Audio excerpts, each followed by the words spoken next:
Hi students, welcome to Alphos e-learning chemistry classes for second year. The running chapter is solid state and now we are in session number 4. In previous session we discussed about the elements of symmetry, that is different elements, that is factors that are considered to describe the symmetry of the object or the molecule we discussed, where we are much concentrated on the elements of cubic crystal, where we find three types of elements. One is nothing but center of symmetry, and next one is plane of symmetry, and different types of planes of symmetry that observed in cubic crystal we studied. And then we studied about the axis of symmetry and how to find the fold of axis. All these we discussed in previous session.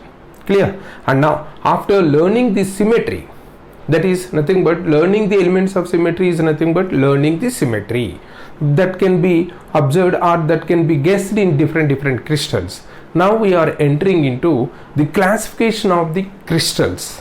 Actually, how this classification started, how many types of crystals we can assume, and how they are classified so as to study in an easy manner. All these we are going to discuss in this one. It is nothing but totally actual possible crystal forms. If you observe, possible crystal forms are 230. You remember, this is the possible crystal forms, but they are classified into 32 classes. First of all, these are 32 classes, but depending on symmetry, that is nothing but symmetry of unit cell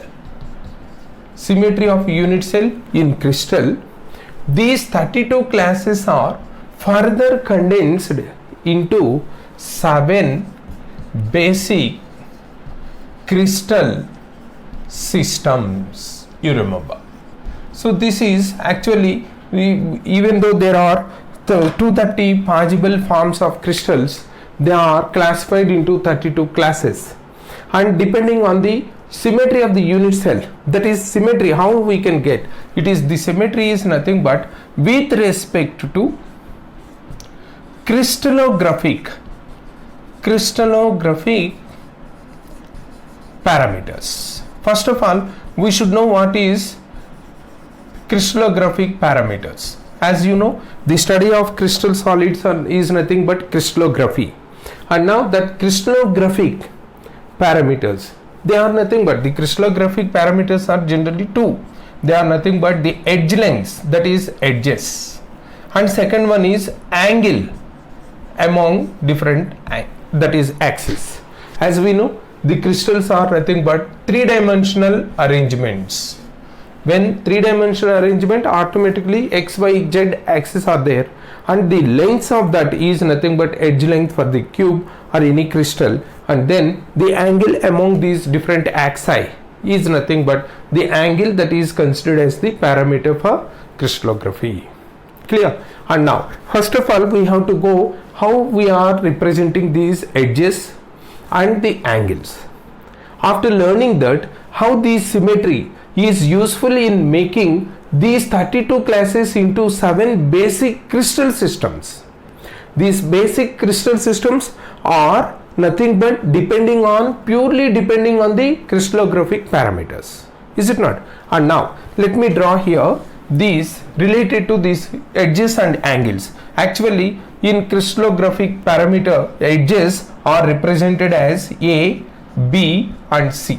That is small letters A, B, C, and the angles are represented as alpha, beta and gamma. And you remember, alpha is nothing but the angle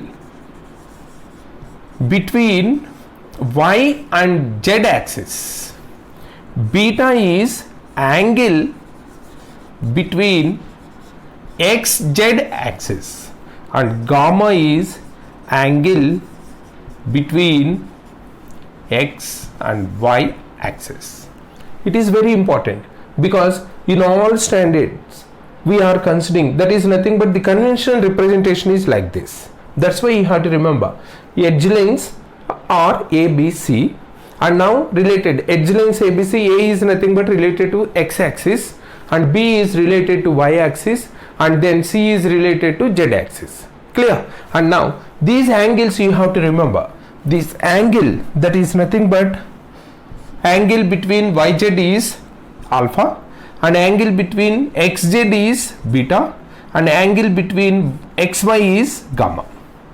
Here this is the traditional or nothing but the conventional representation, and with this one we have to consider the crystallographic parameters. And now let me represent all these crystallographic parameters in a cubic unit cell. Then you can easily understand or you can easily guess how to these crystallographic parameters are conventionally representing. First let me draw a cube. Let us consider this is a cube like this. In this cube we are considering different axes like this. Just you remember, this is taken as y-axis and this is taken as x-axis and this is taken as z-axis, x, y, z. Clear? And this x-axis length, whatever the length we are considering, that is nothing but a. And let me represent this here because we have to represent the angles also. This edge length is represented with a, whatever the length it may be. And now through y-axis the length is represented with b. Through z-axis the length is represented with c. Clear? And now the parameter, one more crystallograph parameter is nothing but the angle. And here this y and z, between these two the angle is represented with alpha, and between x and z, these two, the angle is represented with beta. Just you remember, this is, that is between y, z, angle is alpha, and between x, z, angle is beta, and the remaining is nothing but x and y. Here the angle is represented with gamma, that is between x, y, angle is gamma. Now depending on these magnitudes, whether the edge lengths are same or different, and if all the three edge lengths same or all the three may not be equal or any two of these may be equal, like that, depending on different parameters we can consider the edge lengths. Similarly the angles may be equal to 90 degrees all, or some may be 90 degrees, some may not be 90 degrees, or all may not be equal to 90 degrees, like that, depending on these two, that is the lengths and the angles, we are having these 7 crystal systems. All these 7 crystal systems are based on these crystallographic parameters. And now first of all we have to consider how these 7 crystal systems are named, and depending on the crystal system what are the basic, that is nothing but crystallographic parameters, edges and angles are present. All these we have to discuss, and actually it is in a tabular form, and I will try to make you to memorize easily.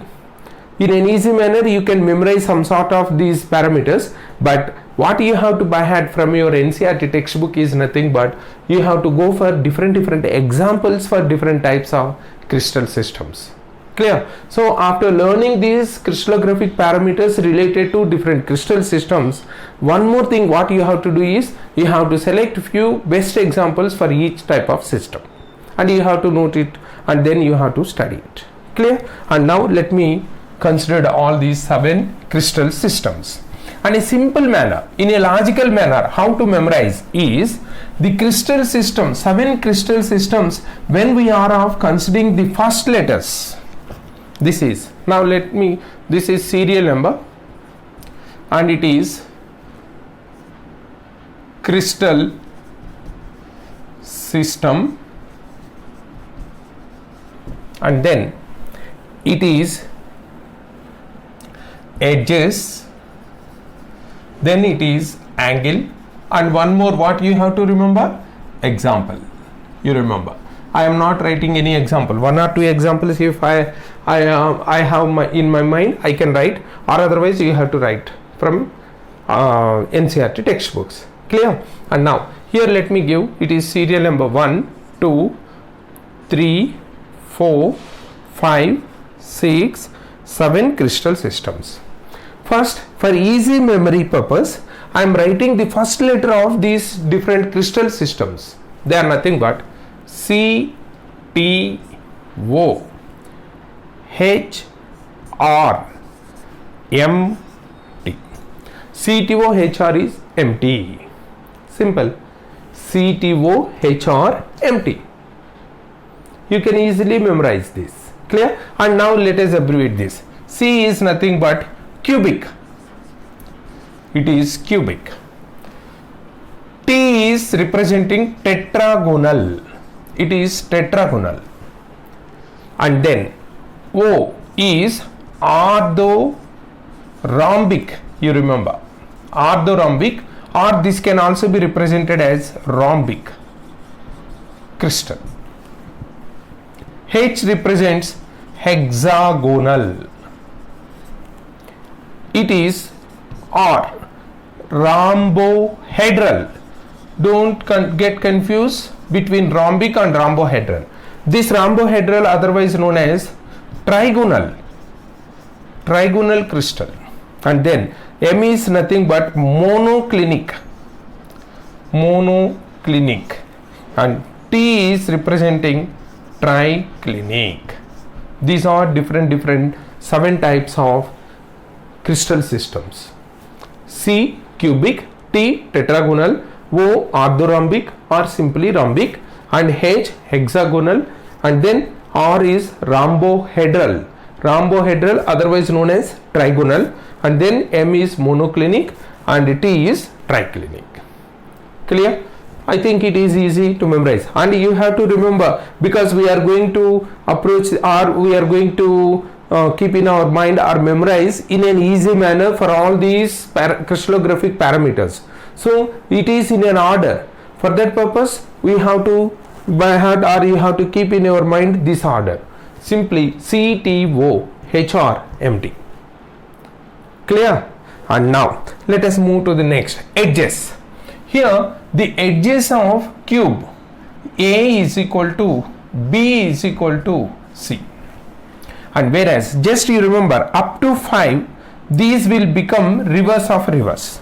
How? Just let me give it.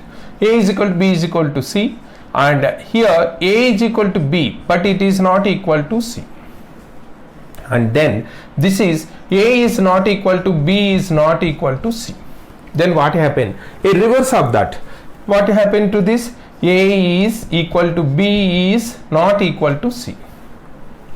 This is now again appeared, and thereafter it has to appear, that is A is equal to B is equal to C.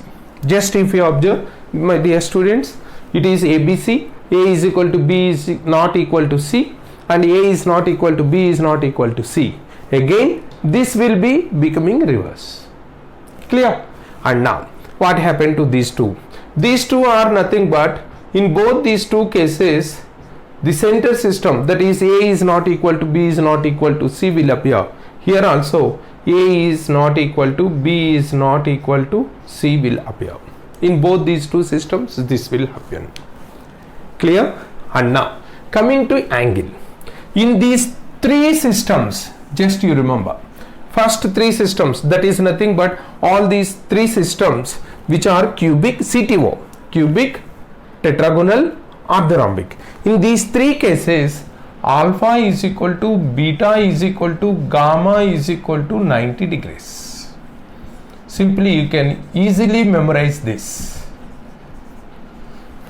This one also, alpha is equal to beta is equal to gamma is equal to 90 degrees. That is happening in these 3 cases.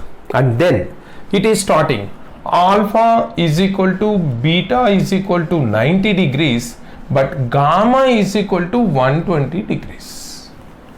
That is happening here. And in this case, alpha is equal to beta is equal to gamma, and this is not equal to 90 degrees.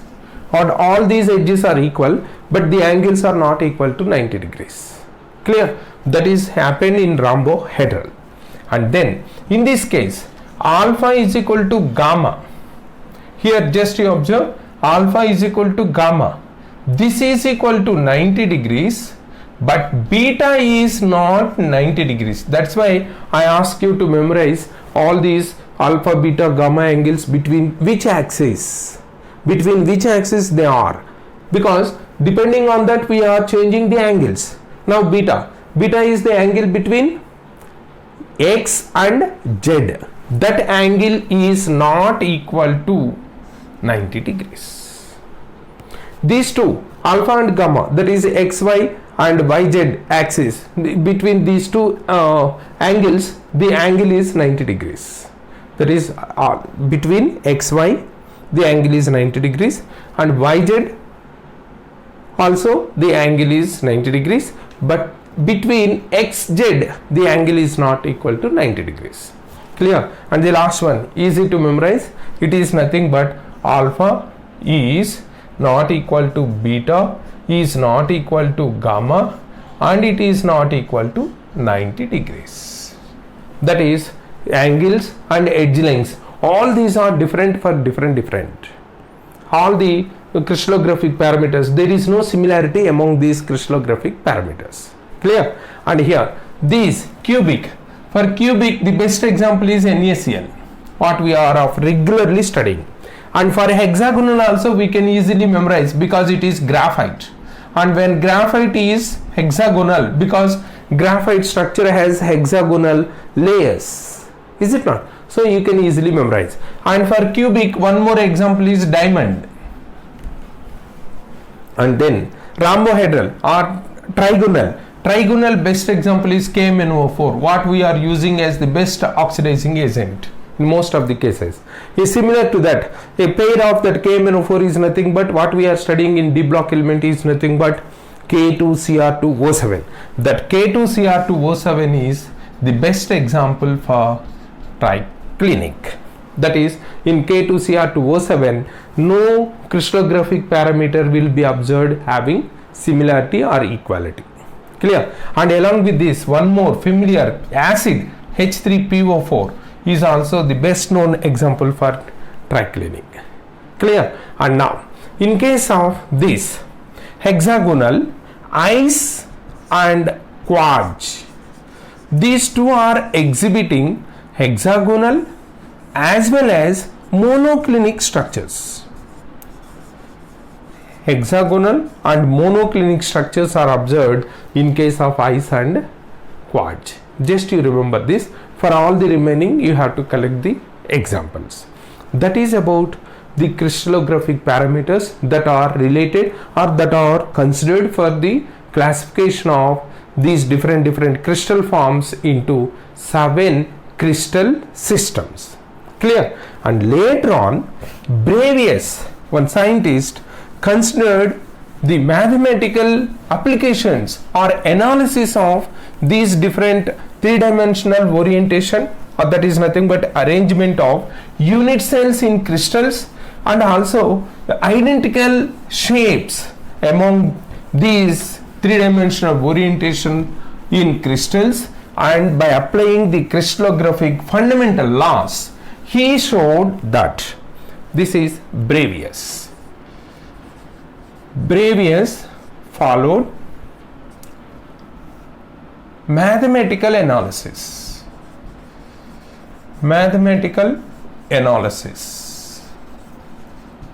of one 3D arrangement, that is three-dimensional arrangement of unit cell in crystals. Till now what we are considering as crystallographic parameters, in unit cell what is edge length, what is the angle. Now such type of unit cells now arranged in crystal in three-dimensional arrangement, and they are having identical shapes of the crystals, and then the fundamental laws of crystallography, by following or by studying all these, he showed that there are 14 different Pageable crystals or Pageable lattices. Just you observe, by analyzing these three conditions, he showed that there are 14 different Pageable lattices. These 14 different Pageable lattices are nothing but 14 basic arrangements. These are 14 basic arrangements. He showed these 14 basic arrangements, and when he showed these 14 basic arrangements on behalf of his name, they are known as Bravais, that is Bravais lattices. They are known as Bravais lattices. And now, when that is nothing but how many Bravais lattices? Simply they are nothing but 14. You remember, 14 Bravais lattices he observed, or he showed, he exhibited, or these crystals are exhibiting these 14 basic arrangements when the crystal unit cells are arranged in three-dimensional arrangement of the crystal. Clear? And now these 14 arrangements, three-dimensional arrangements, are known as Bravais lattices, and these Bravais lattices are now exist or that are suitable in different 7 crystal systems. Say for example, already just now we studied these basic crystal systems as C, T, O, H, R, M, T. C is nothing but cubic, it is cubic system, and tetragonal system is there, and orthorhombic system is there, and hexagonal system is there, and rhombohedral system is there, and monoclinic system is there, triclinic system is there, triclinic. Like that, different systems, crystals, 7 basic crystal systems already we studied. And now these 14 Bravais lattices fit in these 7 crystal systems, but not equally distributed. Just you remember, they are arranged like this: 3, 4, 3, 2, 4. Sorry, 3, 2, 4, 1, 2, 1, 1. Now the total: 3, 2, 5, 9, 10, that is 14. Just you remember, 3, 2, 4, 1, 2, 1, 1. 3, 2, 4, 1, 2, 1, 1. In that is in cubic system, there are 3 Bravais lattices, and in tetragonal system there are 2 Bravais lattices, and in orthorhombic system there are 4 Bravais lattices, and whereas hexagonal has 1 Bravais, and rhombohedral has 2 Bravais lattices, and monoclinic and triclinic, these two are having 1 each of Bravais lattice. Like that, these different Bravais lattices, which are observed by the analysis of these 3 fundamental points, are fit into these 7 systems. Clear? And now in the next session we are going to study about the unit cell, how the unit cells are arranged in different crystals, and when they are arranging, what is the close packing observed among the atoms, that is nothing but the constituent particles that present in unit cell. All these we have to discuss in the next session. Clear?